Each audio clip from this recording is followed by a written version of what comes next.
Hey, Shalom, Shalom. Kaloyim Layahawa, Bahasham, Yahawashai, Bahasham, Rakakadash.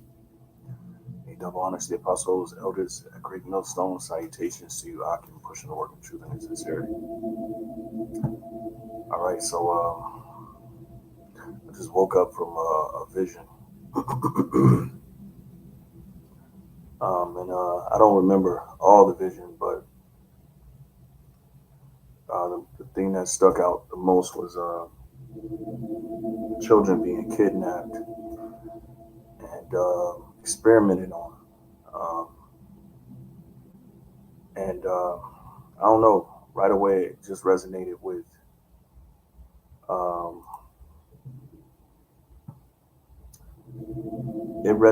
my life and my experiences in America, in Babylon the Great. All right, this asylum, okay, because essentially all America is a prison. All right, for you so-called Negroes, Latinos, and Native Americans. All right, and the vision was it was somewhat, it was very vivid. All right, and in that vision, again, Slaki. I'm just waking up. That's why my face all greasy because I had to wash it. But so and by the way, I woke up at 1:43. Okay, and immediately I just got up and started crying. Um, oh well. All right. If you think that's pussy or whatever you want to call it, so be it. All right. But the vision was somewhat vivid, um, and it had elements of being taken from your parents and being experimented on. And immediately it resonated with how I came up, how I grew up. Okay. So, you know, um, needless to say, my upbringing, just like a lot of you brothers had to face in this domicile, this asylum, America, this prison state. All right, is pretty much, we were exploited, through different policies like the war on drugs. All right, a lot of us are the direct effect of the war on drugs. So I see my mother suffer, uh, you know, um, drug habits, and of course, father wasn't around. Same typical story for us Israelites. All right, and that's a part of the curse. Okay, but Esau induced that curse. Mr. Red, he made things worse, as the scriptures say. You know, he, I think it's in Zechariah, but I can't think of it now. But he made things worse. All right, he forwarded the affliction. There it goes. He forwarded our affliction. Okay, and induced the pain more and more. All right, so just growing up in America, all right, I've witnessed the drug epidemic. It affected me. Was taken away from very very briefly. It wasn't none too crazy, but just seeing the effects on my mother really bothered me. You could say. Even now, I now understand what these different things were put in place to ultimately destroy us. All right, and so I was taken by the state, given to my grandmother. Then I was given to other people in my family. All right, and but my um, man, Salaki. Anyway, seeing those effects uh, really startled me, and we was taken away and, of course, experimented on. We had right along with me and my siblings, we had case workers, case managers, We had to go to anger management as children. Later on, gang diversion. But as children growing up, we had therapists and shit like this,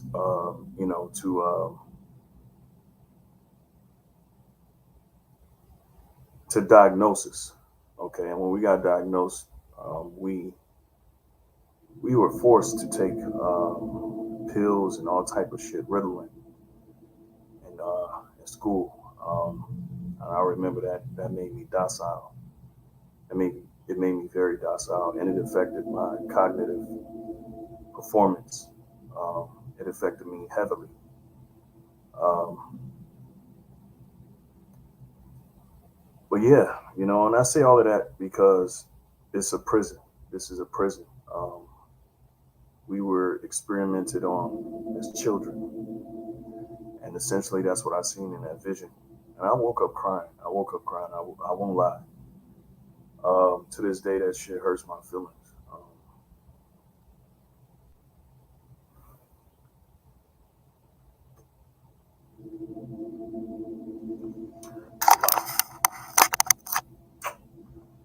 Slovakia.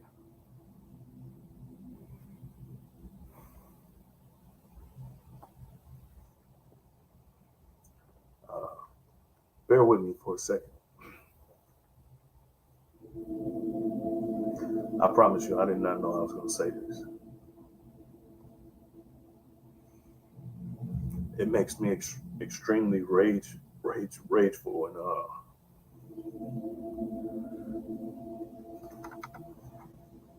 Slovakia. I got a lot of wrath.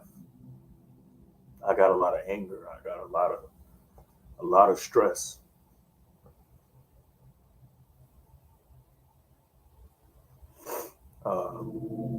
Slovakia. Um, I got a lot of it, and it fucked up my character. It fucked up my character. I'm gonna take my time with this to the best of my ability, but it fucked up who I was. Okay, um, even now, it plays part in my daily life. But yeah, as a young father, struggled just to make sense of life, being desensitized, being desensitized to hypersexualization. Uh,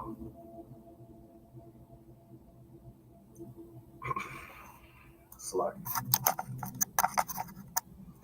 I didn't know it was gonna really affect me like this. Otherwise, I wouldn't even did this. But it really killed my character.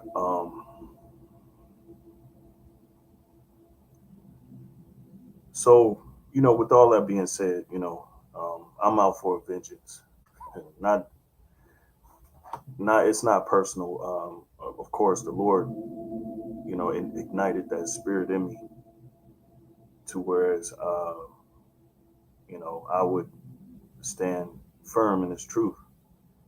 I'm thankful for what I've learned through what I've been through. All right.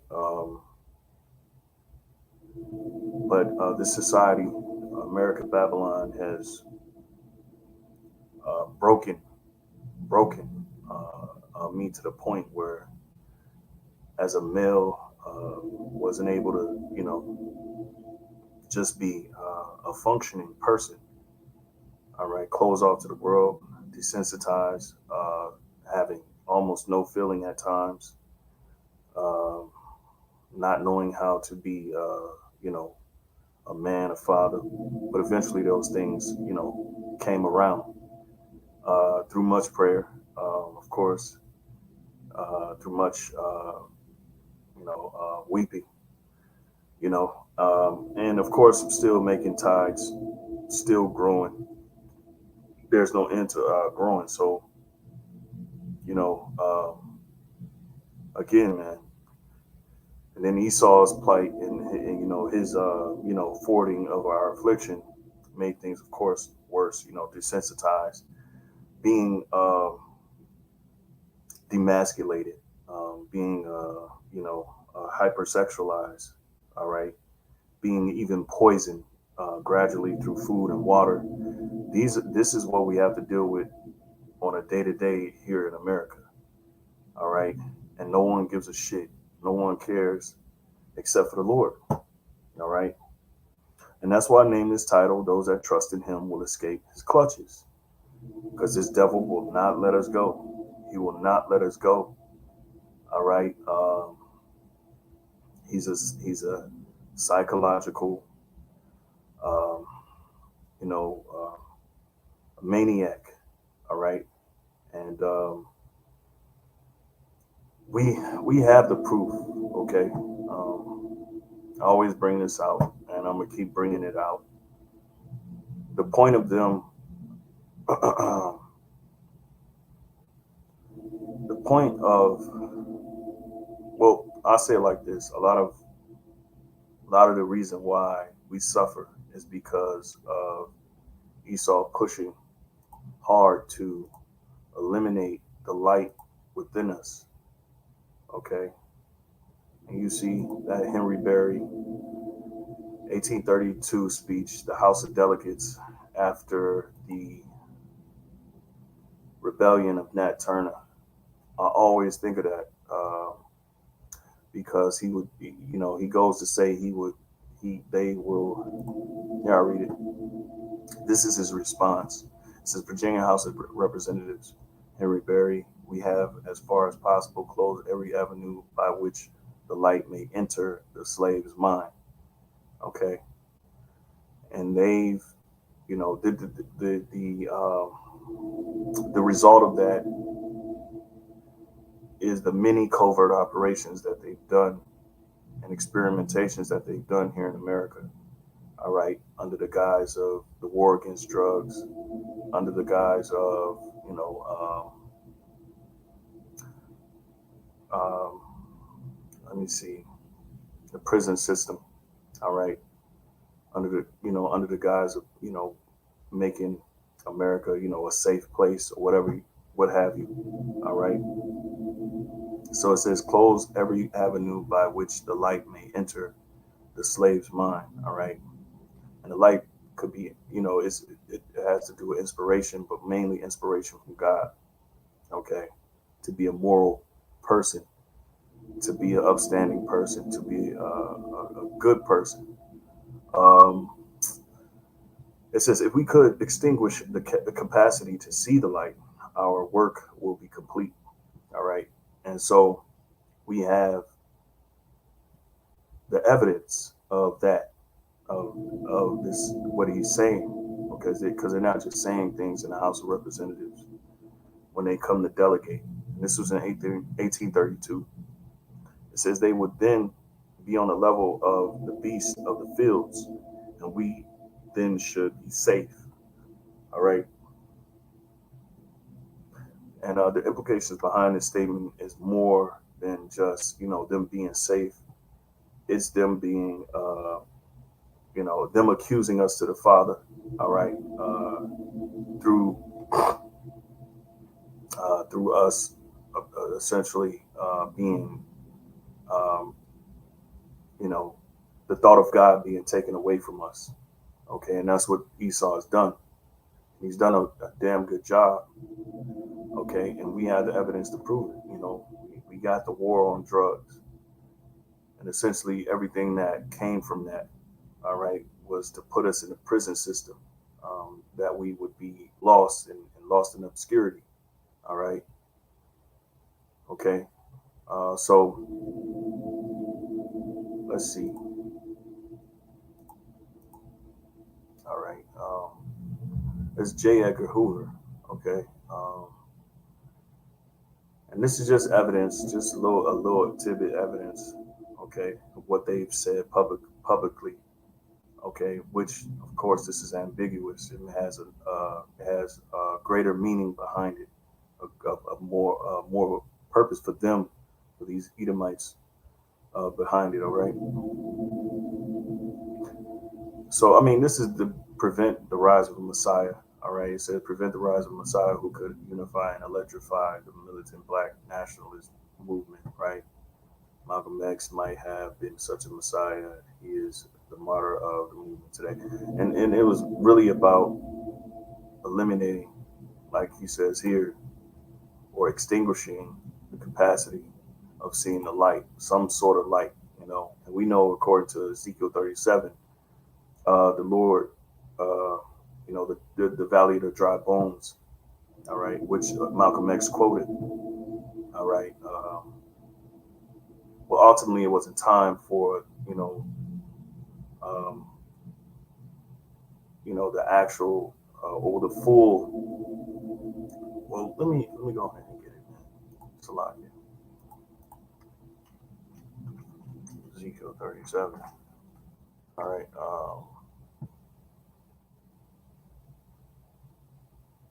Okay. So I'll finish the quote, then I'll go to that. So Malcolm X quoted Ezekiel 37, all right, for the reasons of him having somewhat of understanding of the rise of our nation, Israel, all right, Yasha Allah, Prince of God, all right, because that's who we truly are. We're not Muslim. We're not, Christian. We're the sons of God. We're princes. We're supposed to be princes, all right, and they extinguished that light in many different capacities, all right. And this is just being one, COINTELPRO, where they infiltrated certain black, so-called black and Latino movements to sabotage them, so that they can bring in things like black exploitation, which is a form of memetics, and that goes back to Darwinism. All right. Ultimately, they engineered, all right, the construct of, you know, the so-called Negro. All right. They call it culture creation. Okay, so I'll finish. It says, he is the martyr of the movement today. Martin Luther King, Stokely Carmichael, and Elijah Muhammad all aspired to this position.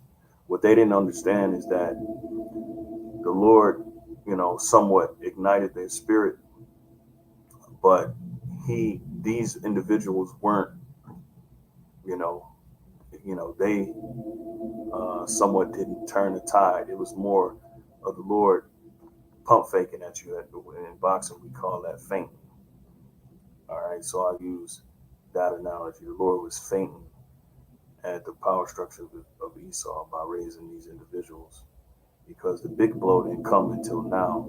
It says Elijah Muhammad is less of a threat because of his age. King could be a very real contender for this position should he abandon his supposed obedience to white liberal doctrines.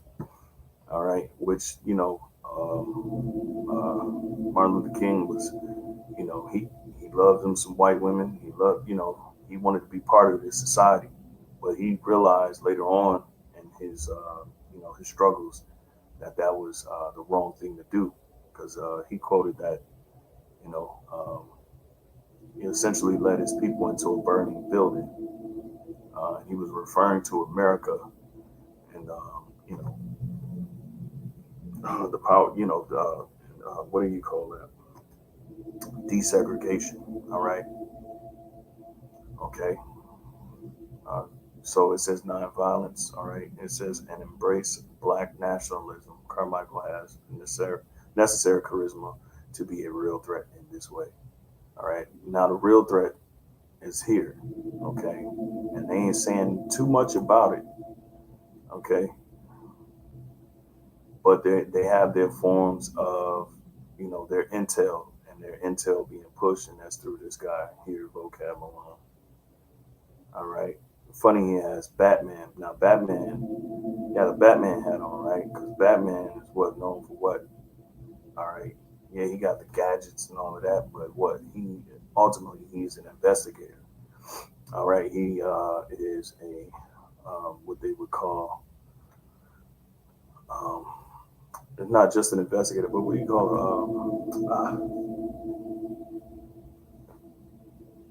goodness gracious, detective. Thank you.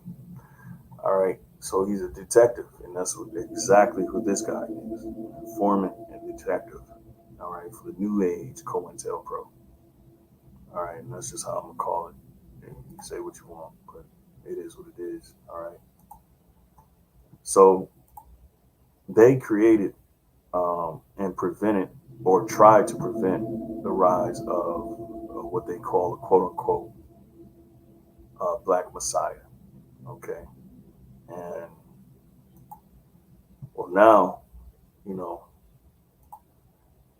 all right, you have that Messiah, which is the spirit of Yahweh Shai, or the spirit that Yahweh Shai has sent upon the men to raise up the elect, the hopeful, and to eventually seal us from the times coming to this places, which has generated chaos.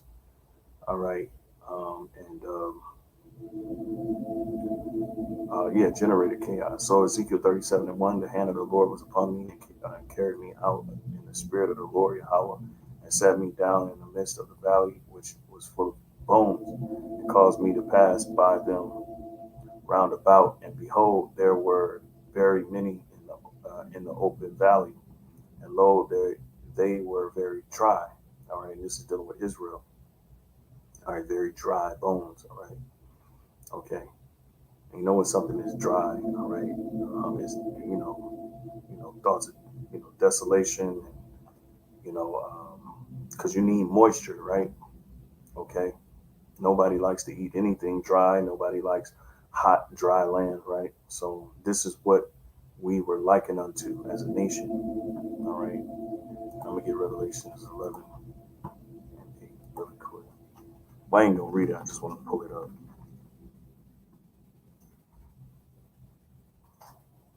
All right. So Ezekiel 37:2, it says, "And he caused me to pass by them round about. All right. And behold, there were very many in the open valley, and lo, and the valley is a low land. All right. It says, and lo, they were very dry. And he said unto me, Son of man, can these bones live? All right. And I answered, O Lord God, thou knowest. All right. Again, he said unto me, Prophesy upon these bones, and say unto them, O ye dry bones, hear the word of the Lord. Okay. And this is happening in many instances, especially now. Okay. Isaiah 30:20. Okay. The Lord has raised up men in the sight of our enemies. All right. Which, again, our plight is being ignored. As the scriptures say in Wisdom of Solomon, they, um, let's get it.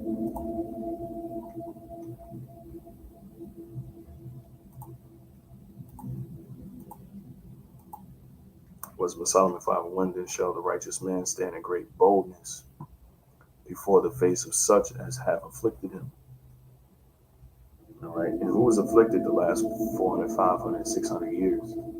This means you so-called Negroes, Latinos, and Native Americans. That's blunt. All right. Okay. The history proves it. The history is there. That's why they're trying to remove the history from the history books. All right. Then shall the righteous man stand in great boldness before the face of such as have afflicted him and made no account of his labors. All right. So they make no account of our labors. All right. Now, as we speak, okay, us raising up or, prophesying unto these bones, right? Isaiah 30:20, it says, and though the Lord give you the bread of adversity and the water of affliction, yet shall not thy teachers be removed into a corner anymore. So what we have to understand is, of course, our plight, all right, is generated because we have transgressed the laws and statutes of the Heavenly Father and have become somewhat of a whore of a nation that sought out the gods of the other nations, all right, because we wanted to be so much like these other nations, having kings rule over us when we have one true king, which is Yahweh, Hashem Yahushai, all right, or Yahweh, which was our king and God, all right. So he's saying here, what though the Lord give you the bread of adversity and the water of affliction, okay, because that's how we were fed, all right. That this is what led to our desolation, which is really our own works. It says, Yes, shall not thy teachers be removed into a corner any more, but thine eyes shall see thy teachers. And that's why the Lord has put the spirit on men to go out there on the highways and byways, street corners, and prophesy. Okay, in 9 years shall hear a word behind thee, saying, "This is the way, walk ye in it." All right, because this ministry is mainly about reproving and correction. All right, and that's what a mass majority of Israelites do not understand. They don't get it. All right, okay, what? And the reason for that being is so that we can reach a level of perfection to stand in the sight of the Lord. Because the Lord, when He comes, He's not winking at any of our ignorances. He's given us ample time to make the right adjustments, right, the right corrections in our lives. Okay, as moral men, as men, to become moral, to have a moral compass, to not be lost in the sauce, so to speak, not to be carried away with diverse doctrine or teachings, because there's only one teaching that leads to life, and this is what we're trying to attain. It says, "In 9 years shall hear a word behind thee, saying, This is the way, walk ye in it. When you turn to the right hand and when you turn to the left." All right. And so the Lord has set up those leaders. All right. And we know who those leaders are. All right. There ain't no ifs, ands, buts about it. Okay. They're here. They're correcting, reproving, and we're essentially offshoots. All right, or a spawn from there, from the inspiration that ignited within them. Ezekiel 37:4 says, "Again, he said unto me, Prophesy unto thee upon these bones, and say unto them, O ye dry bones, hear the word of the Lord.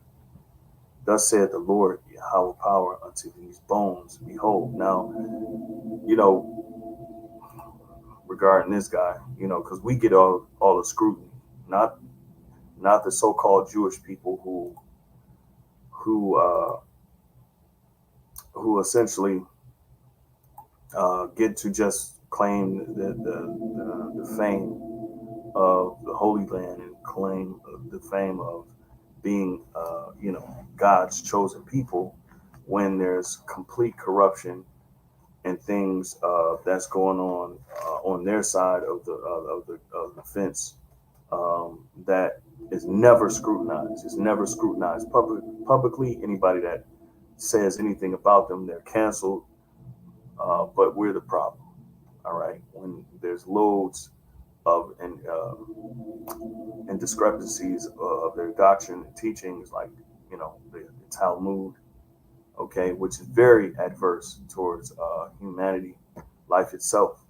All right, it's very brow raising.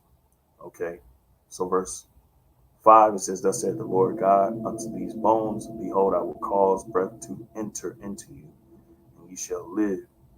And that breath is, of course, somewhat of an understanding. Okay, the breath is the truth. Okay, it says, "So I prophesied as I was commanded, and as I prophesied, there was a noise, and behold, a shaking, and the bones came together, bone to his bone." You see, bone to his bone. Um, um, it's been a while. Bone to his bone is dealing with, of course, the nation of Israel coming together, that those bones coming together. But when you go deep into it, I think it's dealing with like family, all right, and kin, okay. And when I beheld, lo, the sinews, and I might be wrong, but correct me if I am. It says that when I beheld, lo, the sinews and the flesh came up upon them, and the skin covered them above, but there was no breath in them. All right, okay, and that's what this guy.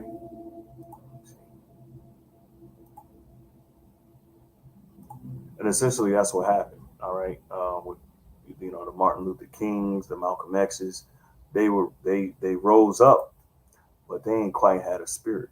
All right, now the men that have the spirit, all right, are the men that standing firm. Now we know who those men are. All right, okay, starting with the apostles, elders, and their elders before them, and then the elder bishops on down to the teachers, us teachers, all right, who affirmed come into that lot of being teachers.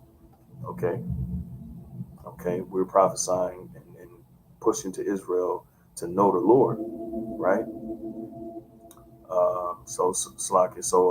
Verse 5 again, it says, "Thus said the Lord, Yahweh power, unto these bones, behold, I will cause breath to enter into you, and ye shall live, and I will lay sinews upon you, and will bring up flesh upon you, and cover you with skin." So it's a covering, all right? So the Lord is putting us back together, okay? "And put breath in you, and ye shall live, and ye shall know that I am the Lord. So I prophesied as I was commanded, and as I prophesied, there was a noise, and behold, a shaking, and the bones came together, bone to his bone. And when I beheld, lo, the sinews, and the flesh came up upon them, and the skin covered them above, but there was no breath in them." All right. So this is, essentially, it's a process, okay? And that's what it's dealing is. It's dealing with the process, okay? It says, "Then said he unto me, prophesy unto the wind, prophesy, son of man," and that's what we have to do. Why? Because we have to essentially do this ministry, all right, to a certain point. Okay, so we have to prophesy regardless if there's people listening or not. And say to the wind, it says, say to the wind. All right, so you got people that come out there and they scoff at us. Ain't nobody standing in front of y'all, listening to y'all, woo out the band. All right, okay. It says, "Thus said the Lord Yahweh power, come from the four winds, O breath, and breathe upon these slain." All right. And the scripture said that dead bodies shall lie in the street. When you go into that word dead, it's dealing with us falling as a nation. Revelations 11 and 8. "And their dead bodies shall lie in the street of the great city." America is that great city, all right, which spiritually is called Sodom and Egypt. All right. The reason why it's called Sodom, today I figured out, in Isaiah, we were referred to as Sodom, right? Because of the idol worship first. Okay, because the idol brings out the heinous acts. The idol worshiping of the idols and commemorating the idols bring forth these different works that you do to have to commemorate them. Now, America, all right, is commemorating Sodom through what? Through the worshiping of idols first, but ultimately it's the homosexuality, it's the transgenderism, all right, and that's why it's spiritually called Sodom, okay, in Egypt, because Egypt was known for what? Bondage, the bondage of the nation of Israel. And the Israelites were in bondage here in America, and that's why it's referred to as Egypt. Okay, and lo and behold, you got this city called Memphis in Tennessee, and you got a city called Phoenix in Arizona. You got obelisks, and the erection of obelisks in the capital of the United States, which is of course the District of Columbia, but they call it Washington D.C. All right. It says, "Where also our Lord was crucified," meaning he was crossed out, because nobody really understands and knows who the Lord truly is. What proves it is the fact that they call the Lord Jesus Christ. So that's him being crossed out. That's another form of him being crossed out. All right. It says, "The name of the people and kindreds and tongues and nations shall see their dead bodies 3 days and a half." All right, which represents 350 years. Okay, and some say from what 1619 to 20.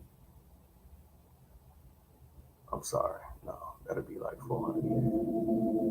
But yeah, so that from the time of essentially America being established as an industrial place, all right, has been almost a span of about 350 years. Okay. It says, "And shall not suffer their dead bodies to be put in graves." All right, meaning to be put us to rest, and that's essentially what they've done. All right, you go into blaxploitation, they didn't suffer us to be put to rest, and put to rest, this dead weight, these dead bodies. Okay, all right. So we're using America continuing to be those dead. All right, of course, by the help of Esau, all right, who forwarded our affliction. It says, "And they of the people and the kindreds and tongues," okay, "and the nations shall see their dead bodies 3 days and a half, and shall not suffer their dead bodies to be put in graves. And they that dwell upon the earth shall rejoice over them and make merry, and shall send gifts one to another, because these two prophets tormented them that dwelt on earth. All right. And after 3 days and a half, the spirit of life from God entered into them. All right. And really nobody understands this except for those who the mystery was revealed. And that's, of course, you brothers, the hopeful. And they stood upon their feet, and great fear fell upon them which saw them. So they're in a state of fear. All right. And that's why they have to do a smear campaign. So we got everything in the world showing, everything in the world, of course, these last 60 years, and we talk about 60 years and counting, us proving just using the Bible and other information outside of the scriptures to match up with the scriptures to prove our plight. You don't have this phenomenon happening anywhere else in the world. I'm sorry, I'm going to restate that. You don't have this phenomenon happening anywhere else in the world among the people in the world, except for the Israelites who have woken and their spirits have been woken, all right, to preach these, to teach these things, or to proclaim these things, okay? Nowhere else in the world are they doing this except among the Israelites. I guess that's what I mean, all right, and those who are going out and teaching. All right, this is a phenomenon that Batman here, all right, because he want to be the top investigator, which he is the top investigator for the elite. All right. And I won't recant my statements because that's what I believe. Of course, he's an agent. All right. He's just another extension of COINTELPRO. All right. Which is pretty much an antagonizing, because all his videos about Hebrew Israelites and trying to disprove us. But for the last 60 years plus, this has been a campaign beyond their understanding, and a fearful sight because of we're standing on moral grounds. All right. So with all that, let me see. Let's go back to Ezekiel 37:9. So we prophesy unto the wind. All right. And eventually those souls, those spirits have woken up. Okay. Verse 10, it says, so I prophesied as it commanded me, and the breath came into them, and they lived and stood upon their feet, an exceeding great army, because that's what we are. All right? That's what we are, and that's what they're afraid of. All right? And mainly who? The tabernacles of Edom, the house of Esau. Psalm 33:1, keep not thy silence, O God, hold not thy peace, and be not still, O God. Verse 2, for lo, thine enemies make a tumult, and a tumult is a raging, all right, you say tumultuous, it's dealing with a raging multitude of people who are against you, all right, and coming against you, okay, and tumult, all right. It says, and they that hate thee have lifted up the head. They have taken crafty counsel against thy people. All right, let's go to the word crafty. Okay, because again, most of us have experienced their crafty counsels. All right, the war on drugs, the prison industrial complex. War on drugs is literally them funneling drugs through the community. All right, and essentially another form of them accusing us to the Father. But they funnel drugs through the community as an experiment. Okay, and with that experiment, they brought in laws so they can further deprive us and essentially, do away with us through their prison system. Okay, which still now is being upheld. All right, so the Hebrew word iram, all right, and it says to be subtle, be shrewd, and that's who that nigga J. Edgar Hoover was. He was very shrewd. There will never be another Black Messiah unless we create him, and that's what they've been doing. They've been creating Black Messiahs. Okay, All right, because what they don't want, they want to extinguish the capacity to see the light among us, and so they've done these covert operations to ultimately sabotage us of having any understanding or coming anywhere close to knowing God. Because if we know God, which you're dealing with, a counterpart of Satan, which is Esau, Edom, the so-called white man. If we understand God, then there ain't nothing they can do with us. All right, they can't come and be crafty anymore. You see, to be subtle, be shrewd, be crafty, beware, take crafty counsel, and that's what that House of Delegates was all about. Henry Berry. Be prudent. All right. So why isn't it going for seeing and being able to set things in place for the future? And that's what they've done. To be crafty, be subtle, be crafty, or become true. Okay, so right, so you get the gist on that.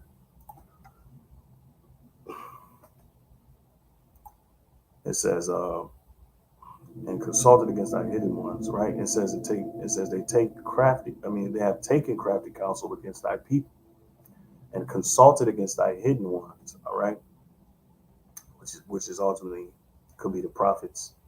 All right, okay. That's why abortion and Planned Parenthood is the number one.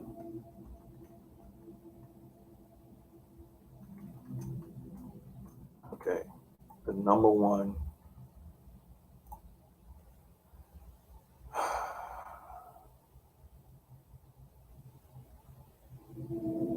Is that number one go-to tool? All right, in this society to eliminate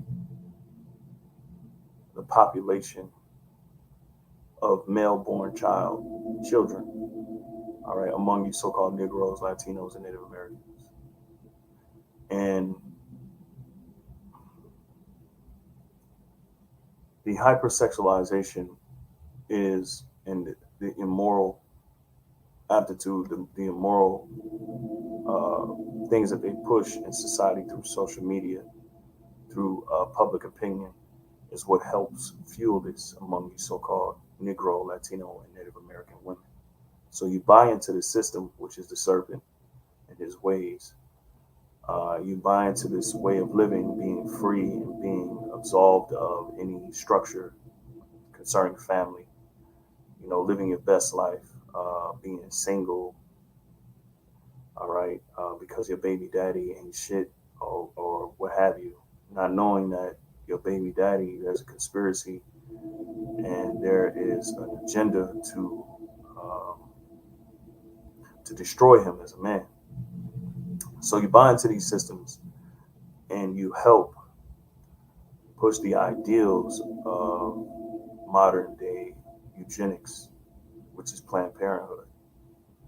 All right. And so this is what's happening. This is this is live and well right now as we speak. Okay. So where was I?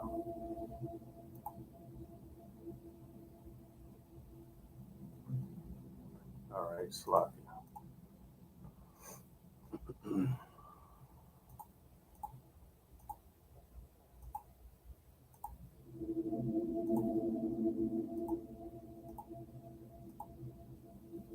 I was out of scripture. I hope I didn't believe it. Slocky. Psalms 83. All right. So Psalms 83 and 3, they have taken crafty counsel, and that's part of Planned Parenthood, is part of their crafty counsel. That's just one aspect. There's many aspects. Okay. You got this guy, J. Edgar Hoover, who's a homosexual. I have to put that out there, right? Because it shows you what type of force that's coming against you. And even now with the LGBTQA plus is another agenda, but this is on hyper steroids, and it's only brought about to bring in that it's worse than the Third Reich. It's worse than Hitler. Okay, because the same aspects they used to push their doctrine is the same aspects he used. All right, freedom and all that other shit. ultimately just to take away rights and bring in a totalitarian way of living. That's why they force everybody and to say their pronouns and say the correct pronouns. But where are the correct pronouns for the so-called Negroes, Latinos, and Native Americans that continue to suffer under the system of American democracy, Edomite democracy? All right, so verse 83 and 3 is that they have taken crafty counsel against thy people and consulted against thy hidden ones. They have said, come, let us cut them off from being a nation. So the point of their plight, or the point of their um, endeavors, is to cut us off from being a nation. All right, you see the visual. Okay. We look, we can go into it. Black exploitation is part of it too. Is another aspect, culture creation, and for the love of me, they believe that this has absolutely. They disregard this as a blow to to so-called Negro, Latino, and Native American. Okay, they completely ignore, all right, these characters or caricatures that they propagated and that they extensively uh, funded to inspire us through a term called memetics, theory of mental content. Memetics is a theory of mental content based on an analogy with Darwinian evolution, originating from popularization of Richard Dawkins' 1976 book, The Selfish Gene. It purports, to be an approach to evolutionary models of cultural information transfer. And they got social media. If you take the ticks off there, you got the word meme, okay? Which a lot of people use memes nowadays, right? Here, down here, memetics as a social internet fueled popular scientific movement is now probably over. Many of the original proponents have moved away from it. Those are the related people, scientists. The debate became so heated in 1998, symposium on memetics, organized as part of the 15th International Conference on Cybernetics. Why are they talking about cybernetics? Passed a motion calling for an end to definitional debates. Some scientists argue that biological evolution does not map the memetics perfectly. So it's a lot. Memetics is a study of information based on an analogy with Darwin. So it says the same thing. So it's a lot. All right. So when you really go into it, memetics is dealing with raising up individual or deity that would influence the rest of population. To break it down in layman's terms, okay, and that's what they've been doing, okay, through ventures like black exploitation. And most of the black exploitation, when you go into that, most of the directors of these movies were Jewish, Edomite, Amalekite. All right, and they depicted us to be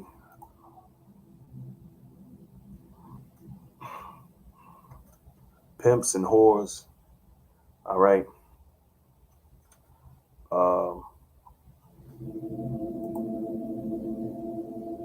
and I understand, Jake, they had to make their living, of course. All right, but this is more. This is more apps right here. Okay, let me see. So, I mean, this is a museum, but when you go into caricatures and what it is, it's the same thing as memetics. All right, this is modern day caricatures, but they had uh,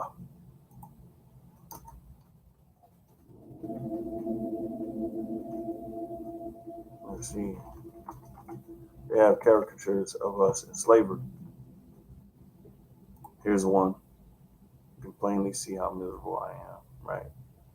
He's eating watermelon. He got the big old lips. Okay, among other things, they had Ancient Mama. All right, they had all sorts of caricatures, which of course a lot of caricatures they don't show to this day. Of course, they don't want to show them now because I used to easily find this.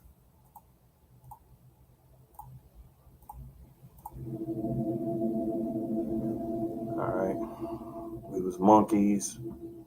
All right, only to destroy our sense of manhood, our sense of belonging to the human race. They erased that, and that's why you see, even still in the Constitution, we're 3/5 of men.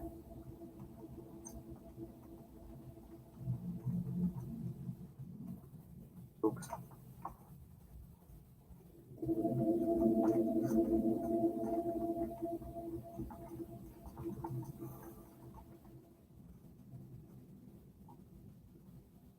Okay. Article 1, Section 2 of the Constitution of the United States declared that any person who was not free would be counted as 3/5 of a free individual for the purpose of determining congressional representation. The 3/5 clause thus increased the political power of slaveholding states. And of course, they amended us from being slaves, and it became something else. Which I think you look at that documentary, the 13th Amendment. All right, which made us corporate slaves. So the corporations could own us as slaves. 13th is a 2016, 13th, that's what it's called, the 13th, is a 2016 American documentary film by director Ava DuVernay. The film explored the intersection of race, justice, and mass incarceration in the United States. It is tilted after the 13th Amendment to the United States Constitution adopted in 1865, which abolished slavery throughout the United States and ended involuntary servitude except as a punishment for conviction. All right, let me see. Where am I?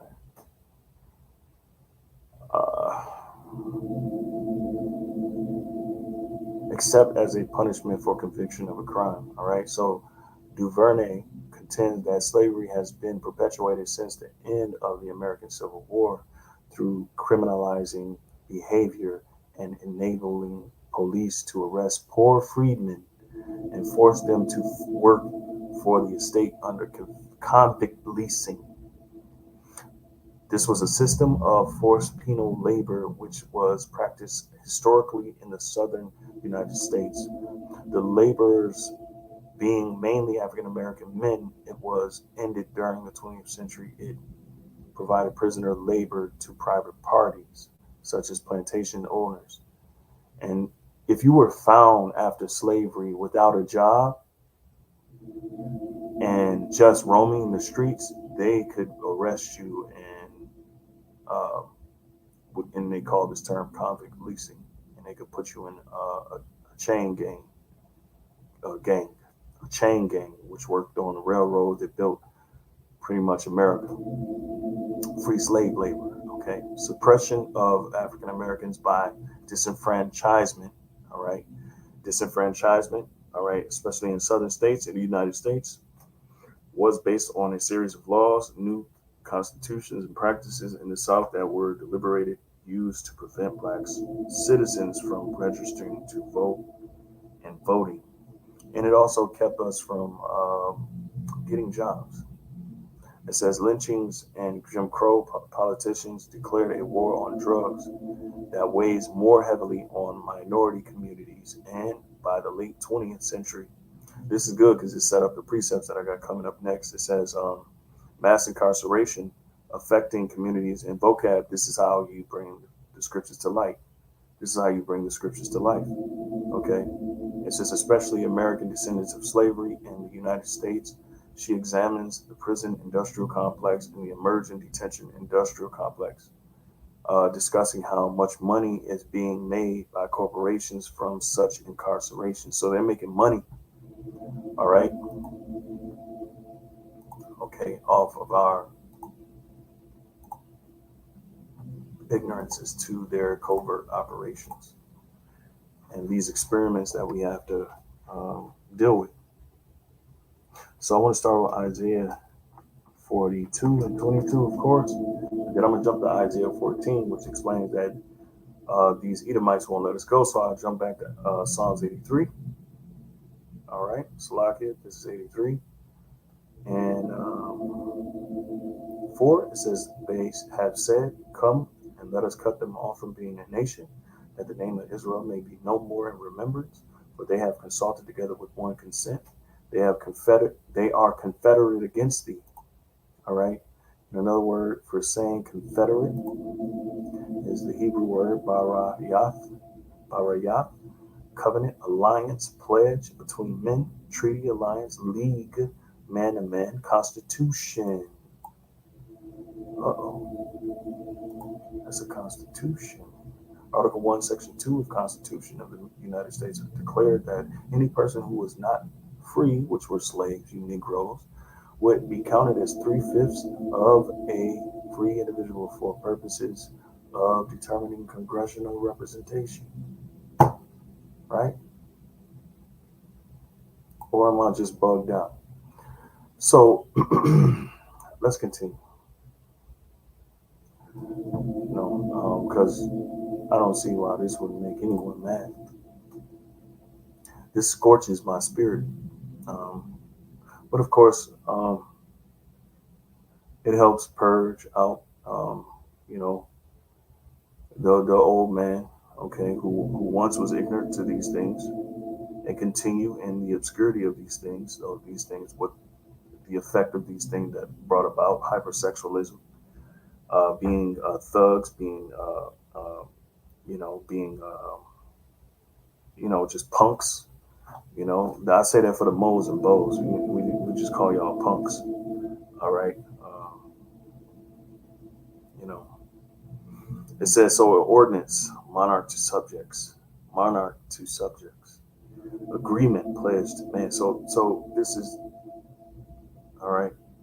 So covenant making alliance. Let's see. So check this out. And it goes, man, it's deep. It says, for they have consulted together with one consent. They are confederate against thee.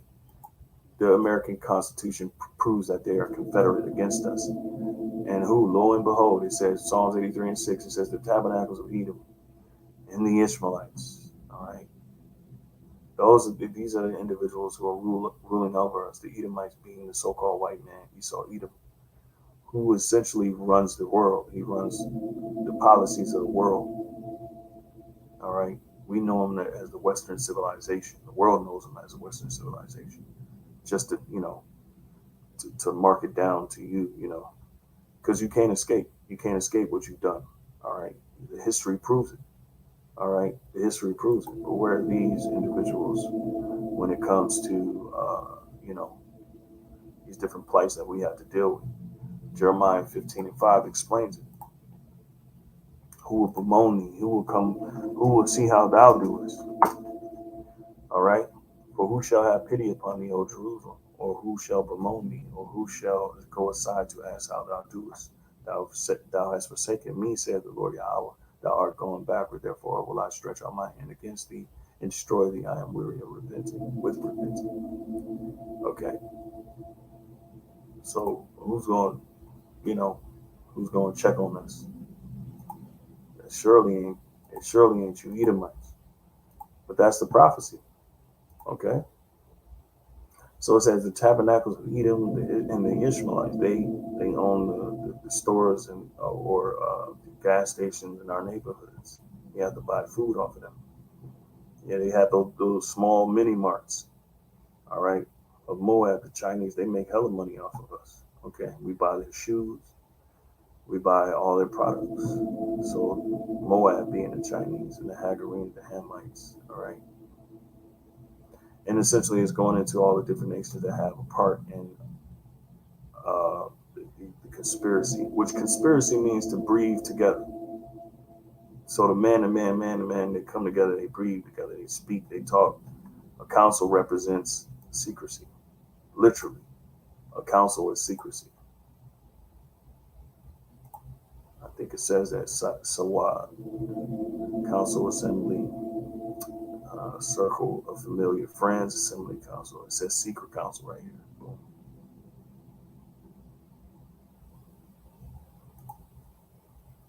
So earlier when I say, I was a bit emotional. I didn't know I was gonna get that. I didn't know I was gonna get that effect. But like I said, I woke up from a vision and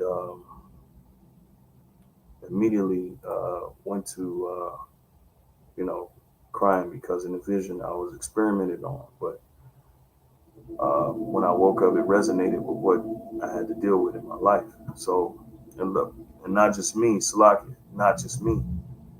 The brothers that have, all of us that had to deal with this captivity. All right, this reproach is definitely a burden. Okay, it's definitely a burden. The more you know, the more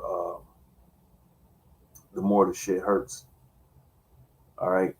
So when vocab, talking all this nonsense about, you know, essentially our illegitimate claim, that our experiences explain everything, and what we have to go through in our life experience. So really, this dude is, in my book, uh, I hate him with I hate him with every fiber of my being because they deny the very truth that holds. I mean, the very knowledge that holds true to our plight, to who we are as a people. We experience these things. We experience these curses, and that shit hurts. That shit hurts. That shit hurts. All right. Like I said, this is very emotional for me. But I'm not doing it, because of the emotion, because I want to get back. You know, that ain't my plight. I'm invigorated. The spirit influenced me to do and uh, have been doing what I've been doing. Okay, as far as this truth. All right, as far as the studying, going out there on the highways and byways. All right, this ain't of me. Okay, all right, that's why I know it's a greater purpose. Okay, so yeah, you get the whole shebang. All right, so this is Isaiah 42 and 22. It says, "But this is a people robbed and spoiled. They are all of them. They are all of them snared in holes, and they are hid in prison houses. They are for a prey." All right, and none delivereth, for a spoil, and none saith restore. And that's what happens when you're dealing with Esau's, when you're dealing with his industrial complex, his military industrial complex.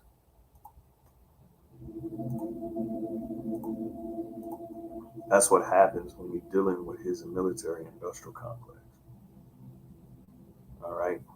They are for a spoil. Okay. They go after the widows. They go after the women. Okay. Don't forget that. All right. It's like, so we are for a spoil, right? They are hid in prison houses. They are for a prey, and none delivereth, for a spoil, and none saith restore. All right. You have a helping hand in continuing that vocab. See, with this goofy look on your face. Everything is fun and games. It's all fun.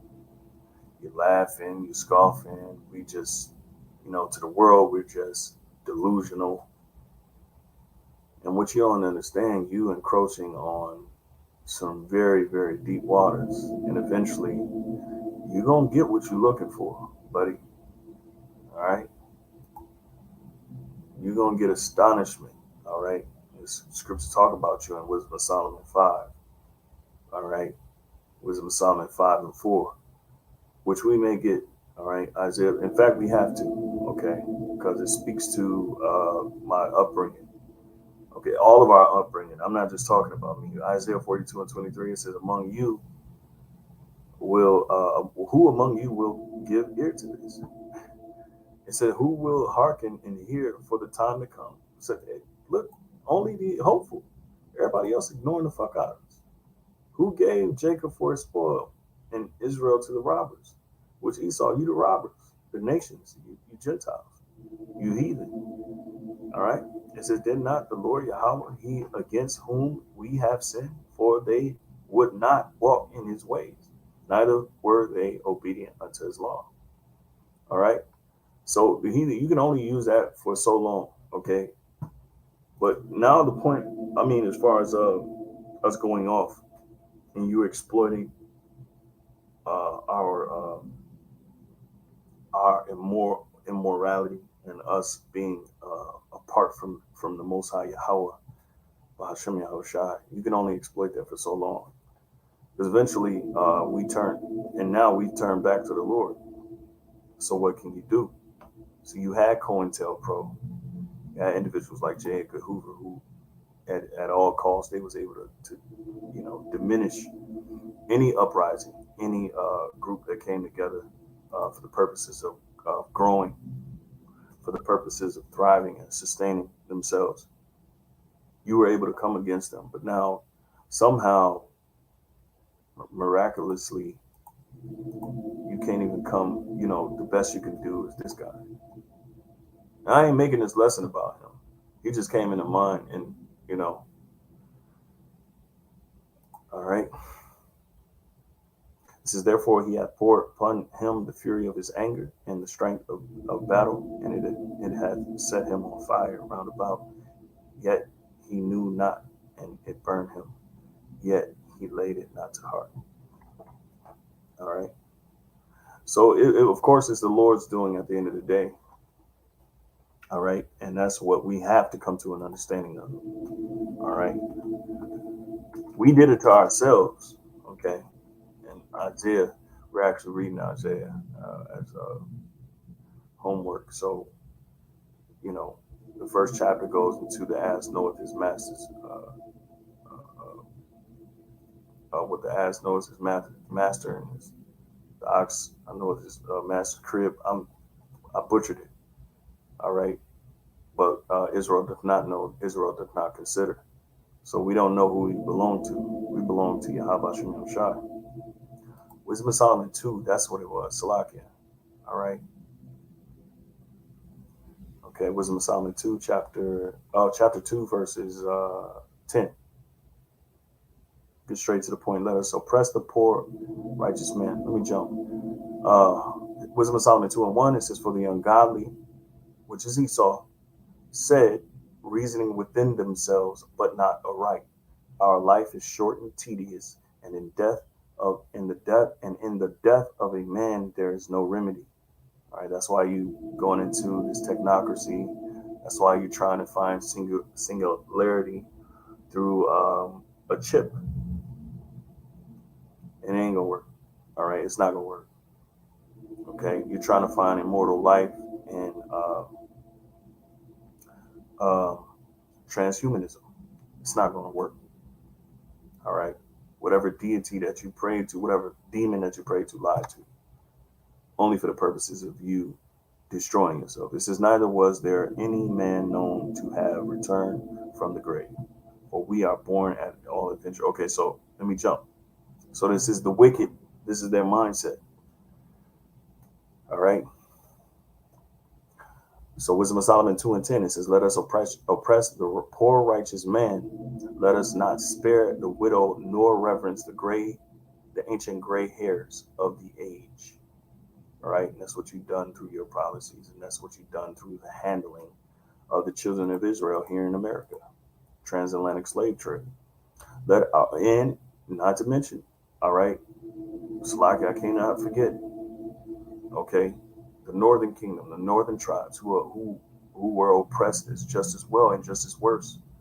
All right. But of course, Judah, we get the brunt, okay, with the so-called nigga, with the ones the black ones, okay, Slack. I'm supposed to be lawyer. It says, "Let our strength be the law of justice, for that which is feeble is found to be nothing worth." So we're found to be nothing worth, and you use the law of justice, all right, to do whatever the hell you want with us, okay. Therefore, let us lie in wait for the righteous, and that's what you've done through what slave leasing, okay, the 13th Amendment, all right, because he is not for our turn, and he is clean contrary to our doings. He upbraided us, all right. We correct you, curse you out. He upbraided us with our offending the law, and you do.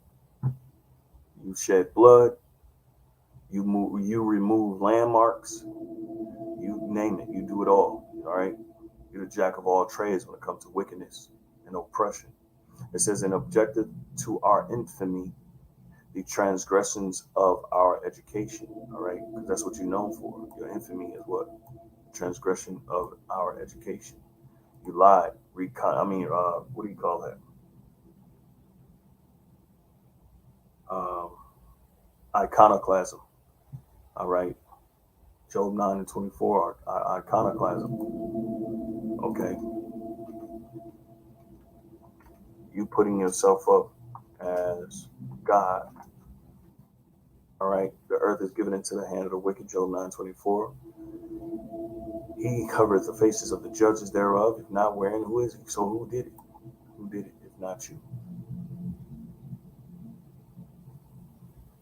Who did it if not you?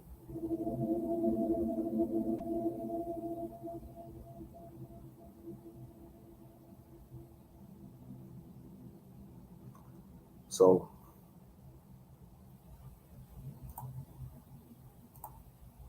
who did it if not you?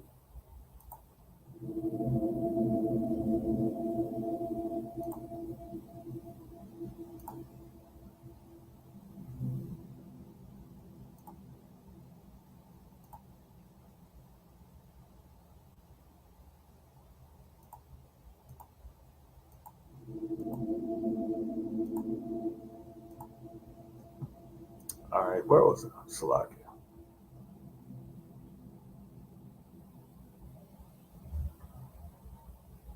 Don't tell me I think I deleted it. All right, so the next point is, oh, my just deleted Salakia. Someone y'all not before, right? So yeah, so the next point was Isaiah. I think that's what I got written. I know the point. Those that trust in Him will escape His clutches. All right, so that's coming. Okay, that's coming, Salakia. And then really that's one precept, two, maybe three. Okay, so Isaiah 14, and I'll start at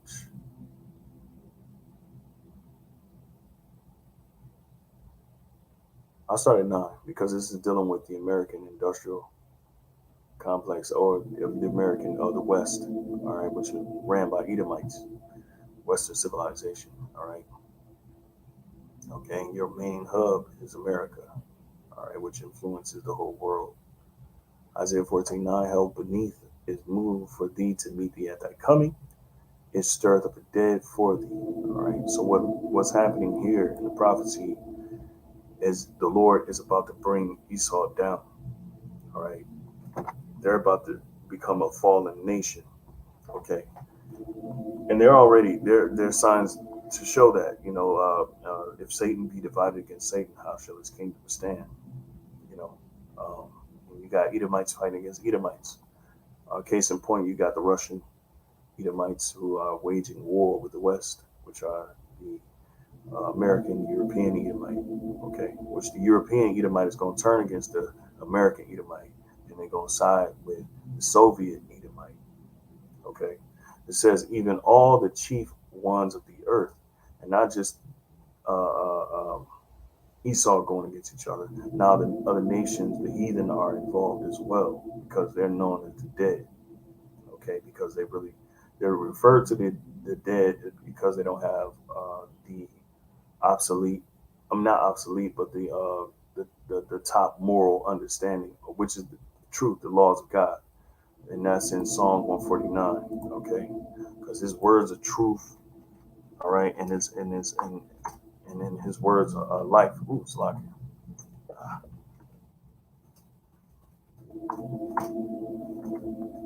this Psalms 149, uh, or is it 147?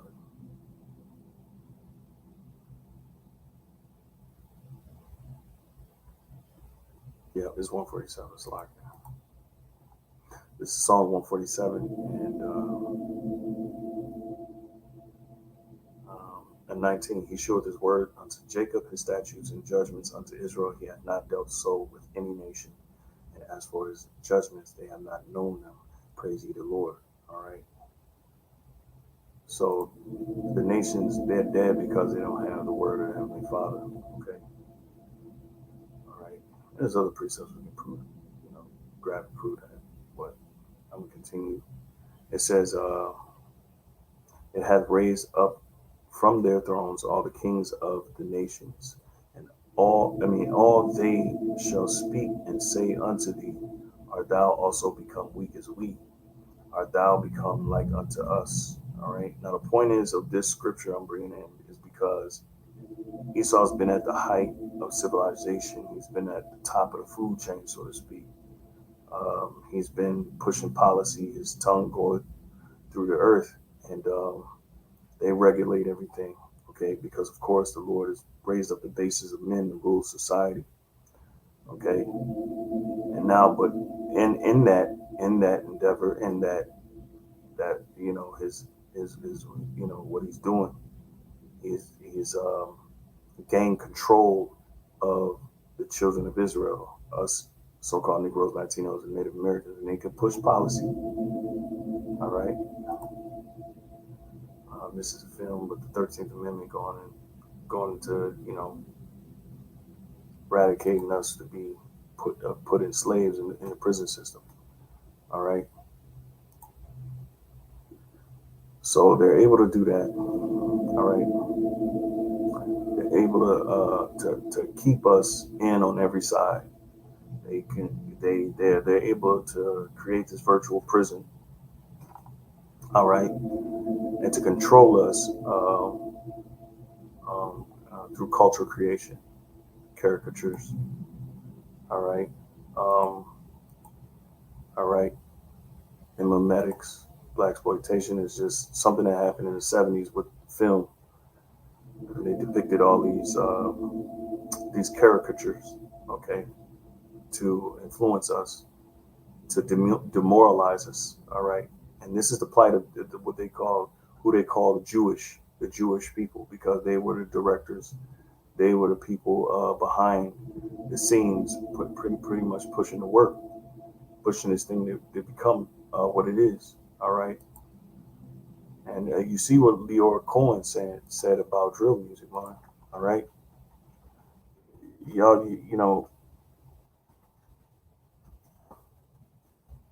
all right. As long as it drives them a profit, as long as they get a profit from it, they're okay with it. Okay. Why he promotes drug culture and rap music. Now, this is a Jewish man. All right. And they got on Kanye for being so, uh, uh, you know, so open. Okay. And of course, he just turned coat. All right. He just tucked his tail.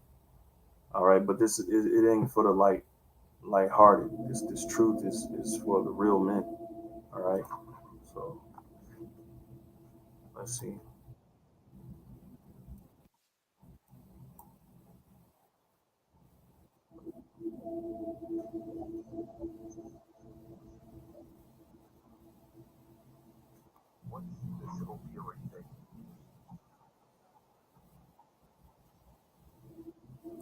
Now, you see, and it's funny. Like we know body language, and that's bullshit. All right, the crack epidemic was the war on drugs, so they can push policy, not only push policy but covertly, uh, push their operations with funneling drugs through the neighborhoods, the low income neighborhoods, so they can sabotage the way of life. And in doing so, they push forth um, policies that put us in prison. Watch this film, 13th. I know brothers have already checked it out. That's for those that haven't. Okay, so let's not act like we don't know what it is. We do know what it is now, and the cat's been out the bag.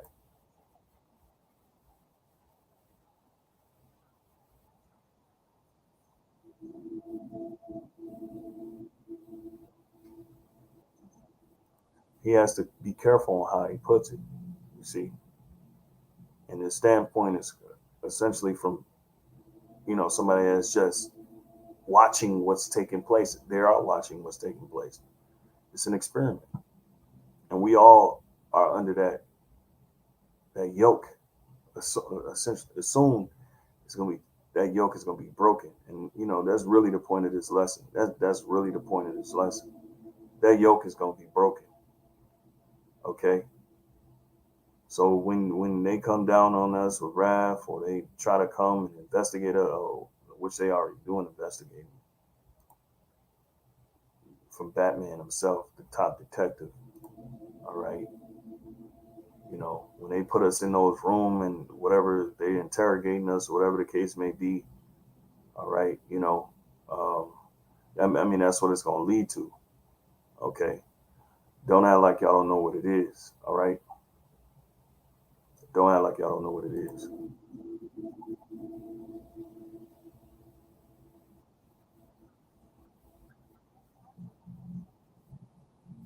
See, look, deflection, and that was kind. He was frustrated because it's an expose. All right, on what they're pushing. This is heavy because they do it deliberately right in front of us, and we know what it is, but nobody cares to acknowledge what it is openly. Okay, because this is the machine. This is how they fuel the system. This is how they keep the system running through exploitation, through these culture creation, and the culture creation creates a justify the means of the oppression.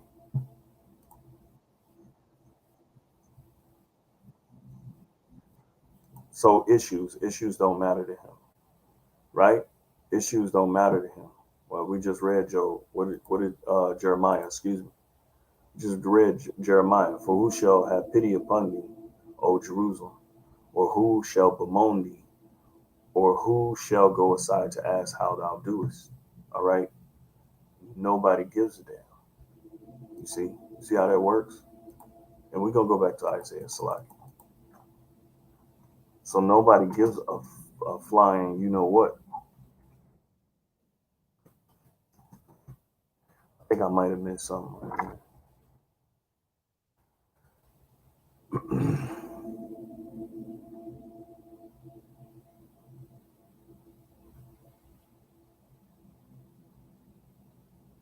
Okay, no, I didn't. All right. So they don't give a fuck. They don't give a fuck. All the stuff that we had to suffer it because they had to forward not only oppression but forward their way of living. So he's eating sumptuously, and as the scripture said, the rich man fared sumptuously. So his life was, sustainable. All right, through oppression. Okay,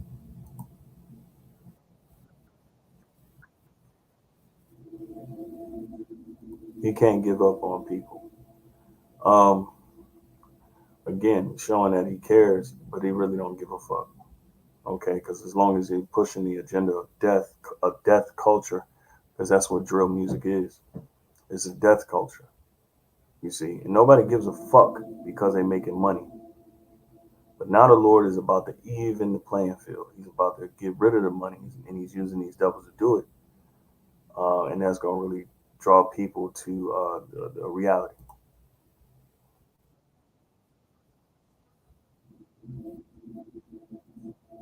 See, am I opportunistic? Yeah, I got people to feed. They don't give a fuck, nor does this guy. They don't give a fuck what we had to suffer. All right. Oh well, so what? You see, and that's what the scriptures say. All right. We always have a base. This is exactly what the scriptures say. Exactly what the scriptures say. Well, and it's another precept that goes into this too. Who shall bemoan? Who shall have pity upon thee, O Jerusalem? Or who shall bemoan thee? Or who shall go aside to ask how thou doest? There you go.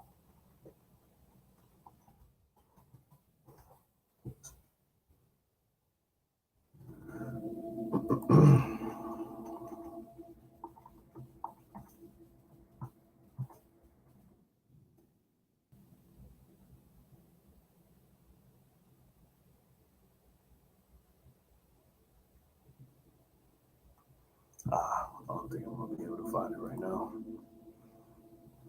But nobody gives a damn about our plight. What we had to endure, and the result of these different things that they put in place, except for the Lord. That's why we had to go back to the Lord.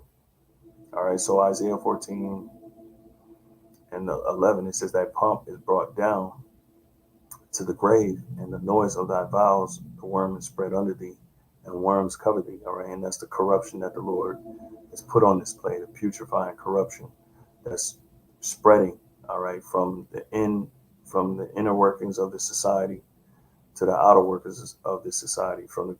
And you look at the American politics, it's completely corrupt. It's completely corrupt, completely corrupt.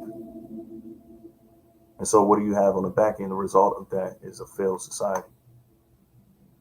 So, this is what the Lord is doing in the midst of us going out there and prophesying. This has been happening for some time now, and it's coming to its end. All right. It says the worms cover thee. And when the worms cover you, that's essentially you've been eaten alive. I'm not sure if they call that term rigor mortis, but the stages of death, that's part of the stages of death.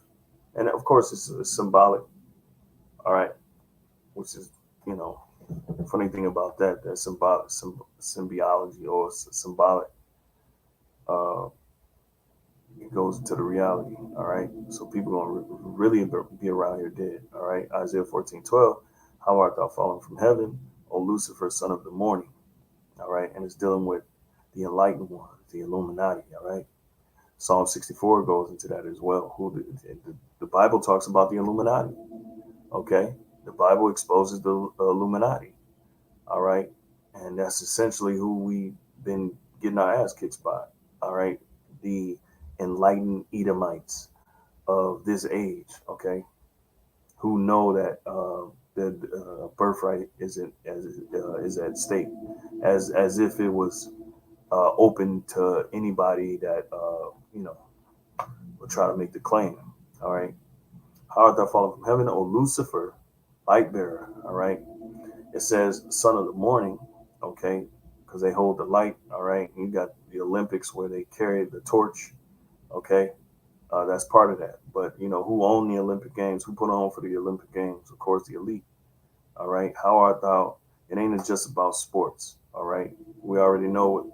Going back to Rome, that's what they did. They had bread and circuses, and who put on those bread and circuses? The elite class. All right.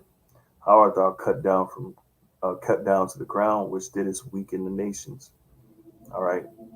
So he weakened all the nations. This is an individual, because there ain't no force that we can't see. Of course, there are forces, there are principalities, but those principalities use individuals. And the so-called white man was made for these Edomites were made for this purpose to bring terror upon earth. Their blessing is to literally Uh, their blessing was the sword, which goes into them, the weaponry. All right, it goes into also military. All right, it goes also into plunder and destruction. All right, it says which did us weaken the nations. But the top nation that he weakened was the Israelites. Okay, more so, of course, it starts with the Lord, but they forwarded the affliction. This is for thou hast said in thine heart, I will ascend into heaven. I will exalt my throne above the stars of God. I will sit also upon the mount of the congregation. So this is his mindset, and that's going back to Wisdom of Solomon, the second chapter, the mindset of these Edomites. Okay, and so they have a godlike complex. They want to ascend into heaven, ascendance. And now, what do we see? The result of that is transhumanist agenda, okay, which is not just dealing with uh, you know people, a man making himself into a woman or a woman making itself into a man. It's the idols that they worship that bring about this thought. All right, and so they want to ascend through this occult visionary, through with them is they have to go through great lengths of wickedness to reach this level of transhumanism. Okay, so they got to cut off their body parts, which is funny because it show you how the Lord works. Like, so Lord, send you a demon on left hand side and tell you that androgynous spirit, or you gotta have this male female spirit that they push heavily. You gotta cut off your body parts. You gotta think this way. Man, that is hilarious because the Lord is mocking you. He literally is killing you so that you can ultimately reach, destruction with the thought of you with all along you thinking that you're reaching a higher consciousness through the iniquity, through wicked behavior. Okay, so I was sitting upon the. Okay, here's the point here. For thou hast said in thine heart, I will ascend into heaven. I will exalt my throne above the stars of God. All right, who the stars of God? Of course, we are the children of Israel, right? All right, in Genesis in the book, we were what I think Joseph had a vision that we were stars or something like that. Okay, and then in Revelations 12 it goes into that, but that's more like a parable. But I think it says in Genesis the stars of God. I think Joseph had that dream. Let's see if I'm looking at. Okay. Oh, okay. So Abraham. All right. Oh, this is the vision too. This is Exodus 32 and 13. Remember Abraham, Isaac, and Israel, thy servants, to whom thou swearest by thine own self, and saidest unto them, I will multiply your seed as the stars of heaven, and all this land that I have spoken of will I give unto your seed, and they shall inherit it forever. Genesis 39 and 37 and 9, right? This is the vision Joseph had, and his brothers, they were repulsed at it. They were pissed, you know, because Ephraim, well, Joseph was favored among his father. Just to give you the backstory, because I don't want to read the whole thing. He was favored, and they were jealous, and he had a vision, and they tried. Ultimately, they wanted to kill him, but big brother Reuben uh, saved him right along with Judah. All right, and he went into slavery, or he was sold into slavery. He was sold, and eventually ended up in Egypt, and you know, this is part of the story. All right, so Genesis 37 and 8, and his brethren said to him, shalt thou indeed reign over us, and shalt thou indeed have dominion over us?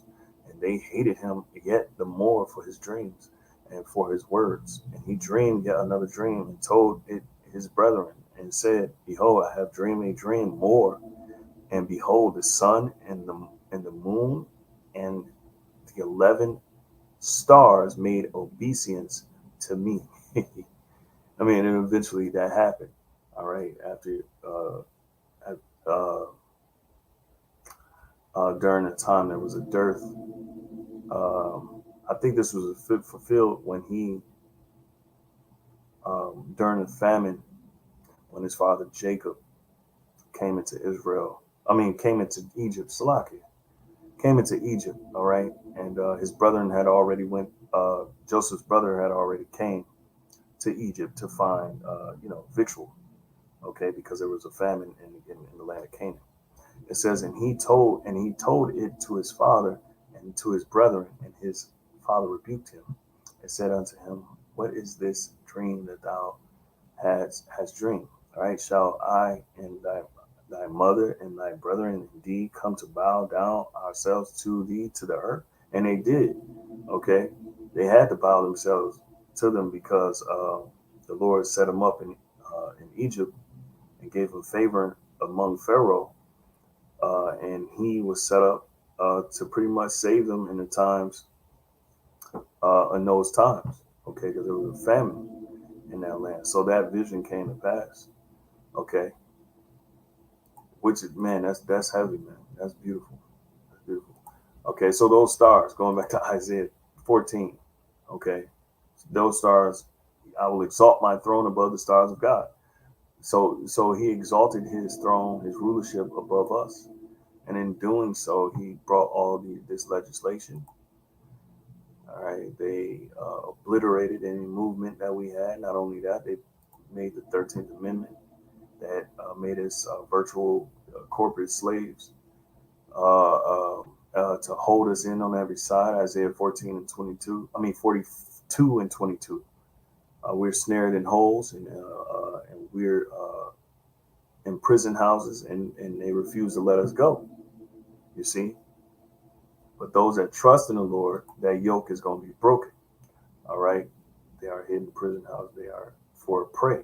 You see, that's what's happening. All right. So he exalted his throne above the stars of God. I will exalt my throne above the stars of God. I will sit also upon the mount of the congregation in the sides of the north. All right. We can equate that to North America. Okay. I will sit also upon the mount of the congregation in the sides of the north. It could be talking about the land of Israel as well. So it's like I said, if you're watching, go ahead and put in the comment board. All right. So Isaiah 14:14, I will ascend above the heights of the clouds. I will be like the Most High. So he has a godlike complex, Esau, which makes sense because the ultimate end game is him forcing the world through his new world order to bow down in obeisance to him, taking his mark, which is the RFID chip, which is the MOTB, to stake his claim over us as human beings. So he wants to be our God. And the way he's doing that is through his transhumanist movement. And part of the transhumanist movement is his New World Order and IDing everybody, all right, or controlling everyone through bringing a chip, all right, forcing us to make the decision to starve or to die or to believe in his mark or take his mark, excuse me, not believe. You already believe by believing in this society and being okay with this society, but he's going to, bring that chip. Verse 15, yet thou shalt be brought down to hell to the side of the pit. So now what it's saying here is that you're going to be brought down. All right. You're going to be put in a bad condition because it's not talking about the actual hell. It's talking about a condition. Okay. Just to be frank. All right. They that see thee shall narrowly look upon thee and consider thee, saying, is this the man that made the earth to tremble, that did shake kingdoms? Because it's going to come to a point where people realize who you truly are: a liar, all right, a fraud, a phony, okay, a poser, okay. Verse 17, it says that made the world as a wilderness. Now, who made the world as a wilderness? Who has the military capability in doing so? Because again, we can't forget Esau is blessed with the sword. And if we're paying attention to Bible prophecy, If we have real discernment, okay, vocab, we'll understand that those same spiritual traits still exist to this day. But of course, they don't understand. No, not the fact that they don't understand, is because they're afraid that the truth is out, and so it's overlooked. Okay, verse 17: that made the world as a wilderness and destroyed the cities thereof, that opened not the house of his prisoners. They didn't open the house of their prisoners. All right, we're still in the system, in their system. Okay,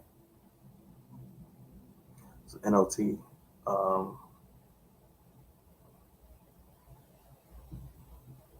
in 14:17, Isaiah says, "Is this the one who destroyed the world? Who's destroying the world, man? Come on, man. Who's destroying the world?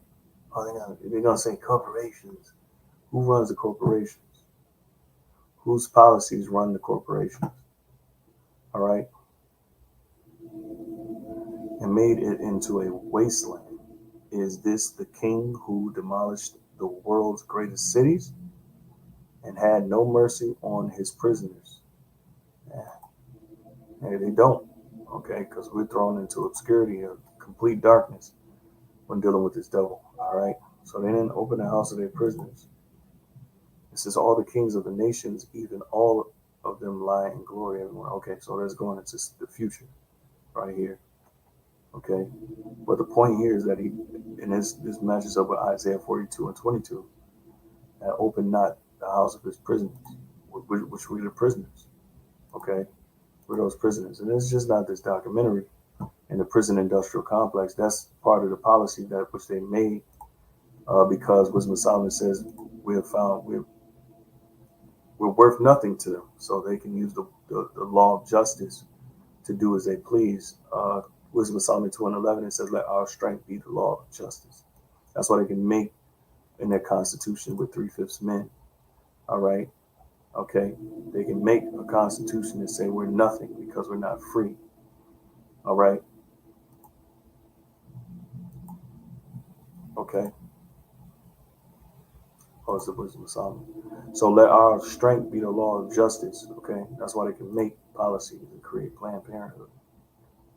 And now they try to make it where you can't uh, uh, do abortion, but they're pushing heavily for it.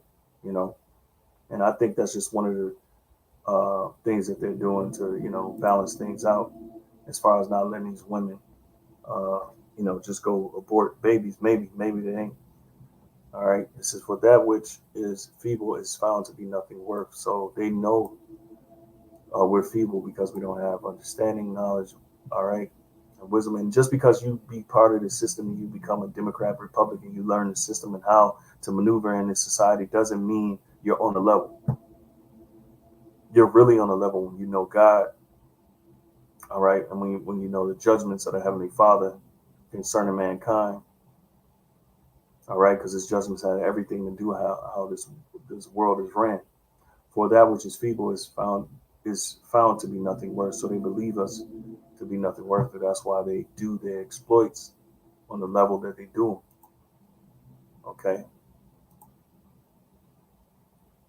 Isaiah 42:22 again. But this is a people robbed and spoiled. They are all of them snared in holes, and they are hid in prison houses, and they are for a prey, and none delivereth, for a spoil, and none saith restore. All right. So they ain't gonna restore us. Okay. So, all right, Isaiah 10, and this is for, and this is gonna conclude the lesson. All right, right along with a few other precepts. I promise I'm gonna cut it in a second. But this is for the Akim, for his brothers. All right, a remnant will return. You see, there is hope. Isaiah 10:20, it says, "And it shall come to pass in that day that the remnant of Israel and such as are escaped of the house of Jacob shall no more again stay upon him that smote them." Now, to stay upon something is to lean on something, to trust in something. The Hebrew word here is sha, sha, sha'il, to lean on, trust in, support oneself. See, lean upon, to lean. So a lot of you lean upon the system or the government, all right? And who does that now? And that's being very open or in the favor of the so-called black woman, okay? And that's through welfare, what they call welfare. So that's just an example. So you lean on the system, okay? You lean on the way of life. You lean on working a 9 to 5 to accommodate your living, to sustain your life, which is you're supposed to use the world, but not to abusing it. All right. When you abuse it, that's when you sell your soul all sold for the propagated bullshit that they're pushing you through social media, that which is the public standard. Is what public opinion is what they you know scripts say folly is set in great dignity.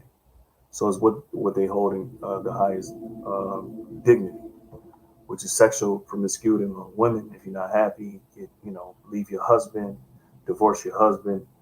They push that into society, right? Right along with other things. All right. So it's like Isaiah 20. I mean 10 and 20. The word lean, all right, which goes back into trust in. So it's saying here in the prophecy, okay, and it shall come to pass in that day that the remnant of Israel and such as are escaped of the house of Jacob shall no more again stay or trust upon him that smote them. That's the oppressor, right? As Esau Edom, okay? But shall stay upon the Lord Yahweh, all caps, Yahweh. And that's through Yahweh Shai, all right? We know that. We know that, all right? We know that clause, okay? A lot of you don't, okay? A lot of you don't consider the name. A lot of you make light of the name. All right, but that's a mistake. Okay. The Holy One of Israel in truth. Okay, in truth. All right. The truth has to be searched out. The truth goes back to the Hebrew word amah. All right, which means wholeness. And when you're doing your studying, when you're searching out the Lord, you have to what? You have to come. You have to be fully certain, a whole in your understanding.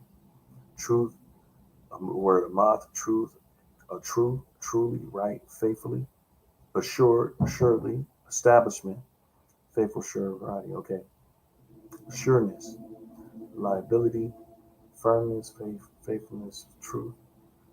Let me see. Of testimony and judgment. So, truth of testimony and judgment, okay, of divine instruction. See, so we have divine instruction, okay, and the instructions what are given through the Spirit, through men, of course, right? A lot of you don't like to follow men, but that's the way the Lord set it up. Scriptures talk about that in Hosea, is it 10 and 12?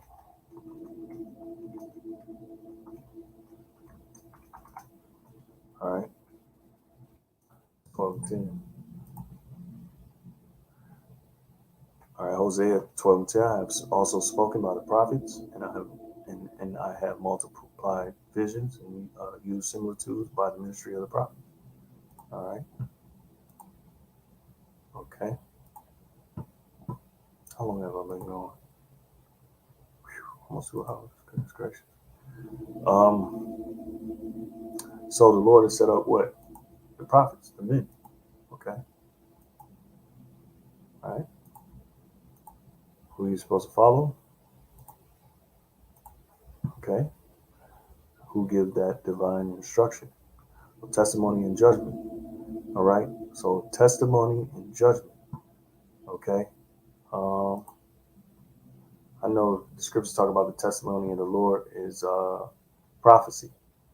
Okay, scriptures talk about being occupied in prophecy. All right.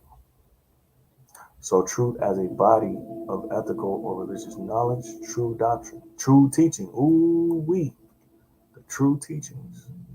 Okay, so you have to know the true teaching. So you have to know the true doctrine. Okay, so that's what that means. All right. Okay, let's go back to that precept, Isaiah 10:20. And it shall come to pass in that day that the remnant of Israel and such as are escaped of the house of Jacob, escaped from who? Esau, shall no more again stay, meaning trust upon him that smote them, but shall stay, meaning trust upon the Lord Yahweh, of course, through Yahweh Shai, because that's the divine instruction, right? Right? The Holy One of Israel in truth. Okay? That's why we had to follow that divine instruction through truth. Okay? Serving the Lord, calling upon his name. All right? Which goes into what we just was talking about, doctrine, teaching, the right teaching. So it's talking about the right teaching. Okay.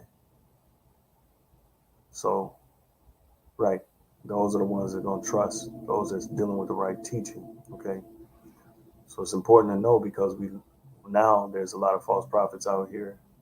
We ain't just saying that debate, like, what I'm saying. Jake always say that. I say it, with as an admonishment, warning, to the highest degree, because that causes you to determine and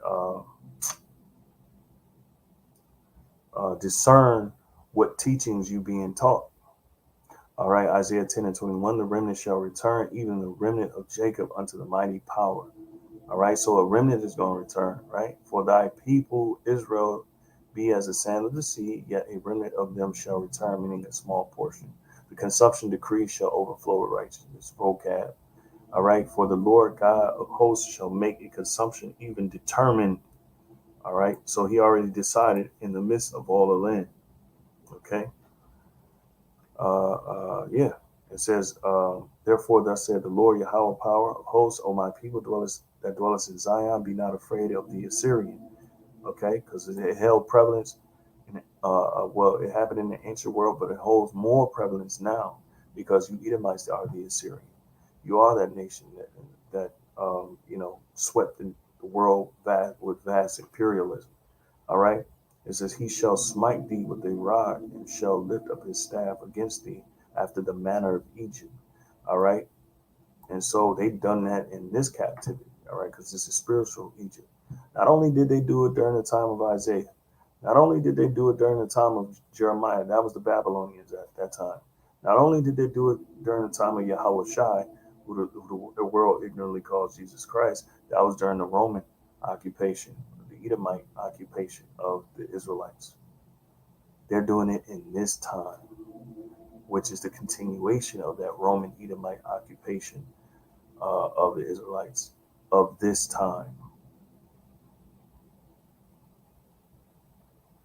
It shows lift up his staff against thee after the manner of Egypt for yet a very little while, and the indignation shall cease, and mine anger in their destruction. And the indignation shall cease. What does that mean? That's Lamentations 4:21. Rejoice and be glad, O daughter of Edom, that dwellest in the land of Uz. The cup also shall pass through unto thee. Thou shalt be drunken and shalt make thyself naked. The punishment of thine iniquity is accomplished, O daughter of Zion. So the Lord ain't going, he ain't finna whoop my ass no more. You got it mixed up. You got it mixed up. All right. The Lord ain't gonna whoop my ass no more. See, Esau, that's why you can't do what you want to do to us anymore. You see. Now, I mean, you gonna do what you're doing. All right. And you making moves. I'm talking about big moves. You doing stuff really that should have everyone in fear. But it's not going to work, all right, for the sake of the elect. And the Lord is speeding you up so that you can come closer to your destruction. Lamentations 4:22, the punishment of thine iniquity is accomplished, O daughter of Zion. He will no more carry thee away into captivity. He will visit thine iniquity, O daughter of Edom. Here's the point. He will discover thy sin.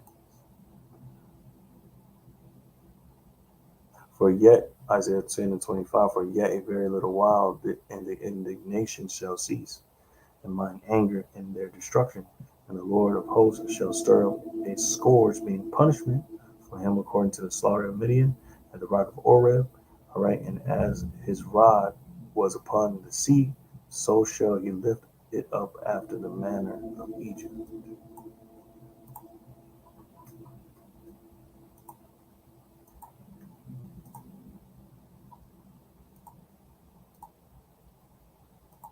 Future prophecies, mind you. As Sirach 15, it's like 2 Ezra 15, and I'm gonna get straight to the point. 14, it says, woe to the world and them that dwell therein, for the sword and their destruction draweth nigh, and one people shall stand up and fight. Oh, it's like verse 11. But I will bring them with a mighty hand. 2 Ezra 15 and 11. But I will bring them with a mighty hand and a stretched out arm, and smite Egypt with plagues as before, and will destroy all the land thereof. Now, when you look at the historical chronology of events, all right, even though the Lord he referred to Esau as Syria in Isaiah 10, okay, all right, he referred to the wicked as Assyria, all right, this is future, okay, because it all comes together, right, and I got to read Jeremiah 29:11, because this foils your plans, because the Lord is not angry no more. He took that away. All right. He took that away. Right. Let me get this on. It's confusing. All right. So back in 2 Ezra 15:11, but I will bring them with a mighty hand and a stretched out arm, and smite Egypt with plagues as before, and will destroy all the land thereof. So these are key things. He says it will destroy all the land thereof. All right. You find that same talking point in Isaiah 34. All right. Where he's pretty much going to obliterate America with unimaginable amount of fire. All right. Isaiah 34:1, come near, ye nations, to hear, and hearken, ye people, let the earth hear, and all that is therein, the world, and all things that come forth of it. Everything. For the indignation of the Lord is upon all nations, and his fury upon all their armies. He hath utterly destroyed them. That's what's going to happen. What's in heaven, what's already in heaven, is going to be placed here on earth. You already dead to the Lord. All right, in the spiritual world, you don't exist in the spiritual world. You're anything. What you know? There's nothing in this world that exists in the concerning the devil that exists in the spiritual world. Right? He hath utterly destroyed them. So it's already said and done. That's the point. He hath delivered them to the slaughter. It's already done. He already delivered you. All right, to the slaughter. Their slain also shall be cast out, and their stink shall come up out of their carcasses, and the mountains shall melt with their blood. All right, and all the hosts of heaven shall be dissolved, and the heavens shall be rolled together as a scroll, and all their hosts shall fall down, and as the leaf falleth off the vine, and as a falling fig from the fig tree. For my sword shall be bathed in heaven. Behold, it shall come down upon Idumea, Edom, and upon the people of my curse to judgment. The sword of the Lord is filled with blood. It is made fat with fatness. It says, and with the blood of the lambs and goats, with the fat of the kidneys of rams, for the Lord hath a sacrifice in Basra, capital state of his for Edomites. I think capital of Mount Seir. I'm not sure. All right, and a great slaughter in the land of Idumea, which is America, aka Egypt. All right, all right. And the unicorn shall come down with them, and the bullocks with the bulls, and their land shall be soaked with blood, and their dust made fat with fatness. What is the day of the Lord's vengeance? In the year of recompense for the controversy of Zion. So it's a controversy of Zion, for the controversy of Zion, which is that we're pretty much held in this prison state. They've been oppressing us. They won't stop oppressing us. They ultimately eventually want to destroy us as a nation. All right. And that's why, they hold in light of our work. They make no account of our labors and what we're doing to actually bring about the fall of this society through the word of the Heavenly Father. And the stream thereof shall be turned into pitch, and the dust thereof into brimstone, and the land thereof shall become burning pitch. It shall not be quenched night nor day. The smoke thereof shall go up forever. From generation to generation it shall lie waste. This matches up what it says in Revelation. None shall pass. These are clues. You're supposed to be putting this together and watching for this. It says none shall pass through it forever and ever. So nobody's going to be able to walk through this place. But the cormorant and the bittern shall possess it. The owl also and the raven shall dwell in it. And this is quite extreme. All right. And he shall stretch out upon it the line of confusion.